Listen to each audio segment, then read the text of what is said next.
All right, first, being that there's 10 of me, this is obviously going to be like a non-starter, 10 of me versus 1 Donado. Clearly, I'm going to win.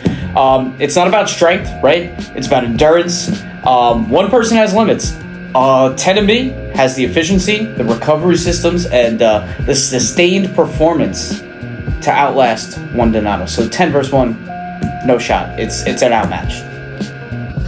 To rebuttal that, even though I am one person and the odds are against me, it is very plausible that a physical and athletic outlier as myself could overcome 10 Mr. Kleins who are untrained people under reasonable hypothetical circumstances.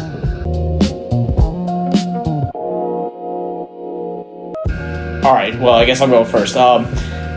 Basically, I have an athletic background, physical background, that is superior when it comes to this kind of fight, 10 versus 1.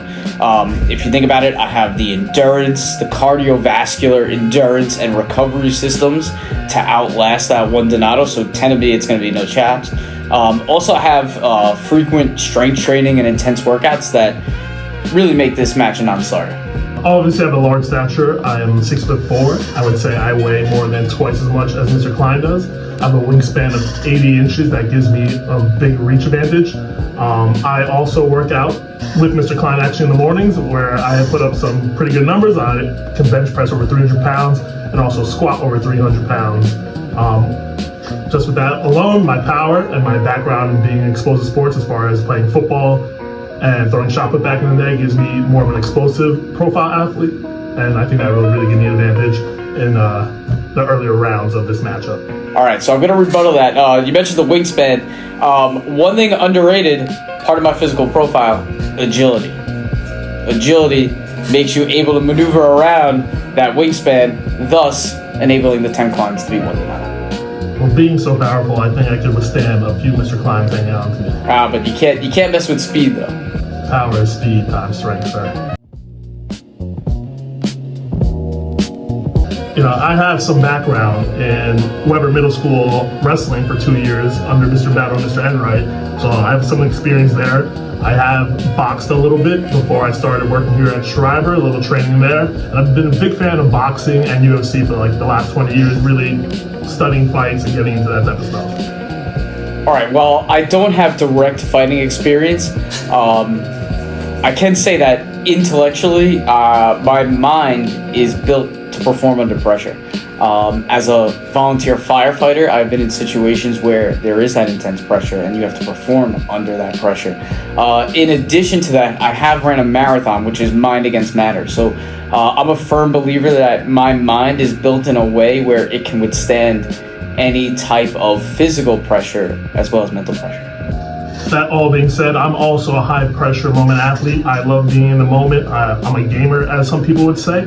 At times, you know, I might be practicing at a certain level, but when it comes to those moments, when it's time to perform, the lights get a little brighter, that's when I step up the most. Ooh, but also it's all part of strategy too, right? So I have a strategist mind. I think I know how to move the chess piece as well. So I think those 10 Kleins would figure out a way to unite and defeat that 1 Donado. I'm just not sure if there'll be enough time for all the 10 Kleins to figure it all out while I'm going in my beast mode. Yeah, but again, agility and speed. Versus power. My athletic background is extensive in a variety of different ways. So I've played a number of different sports at different levels. You know, in my elementary to junior high school years, I played baseball. For all my life, I played ice hockey, which gives you the agility, the reaction time, body awareness, footwork. Don't forget footwork. Balance, and then couple that with my running experience. I've ran 5Ks, I've ran half marathons, I've run marathons. That's not only cardiovascular skill, but also learning recovery, learning patience. I've done lifting, I've played lacrosse, so again, more hand-eye coordination. So I think my athletic background is varied enough where my body has been prepared for all these different types of situations.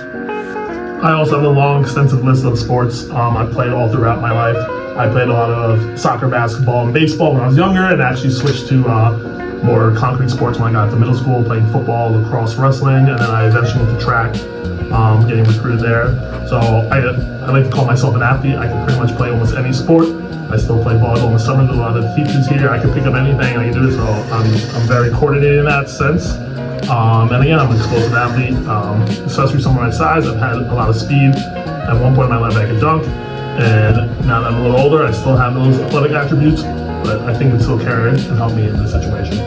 Now, Donado is a competitive person. I know. I work with him. I coach with him, right? I know Donado's a competitive person, but 10 competitive people versus one competitive person is going to outlast that one person. So you have 10 competitive minds competing against one, and that's just too many minds over matter. Again, it would be no easy feat, but I think I could take down a couple of Mr. Kleins early, then leaving the battle maybe 5 versus 1, which would make it a lot better on the field. All right, so again, closing statement, really just ending with 2 words: agility, speed. My closing statement is pretty much all you have to do is go back to Shriver Slam from 2 years ago, and you can see me choke slam Mr. Klein and also use him at battling ram, so we have some experience in this already, and that's all I'm going to say.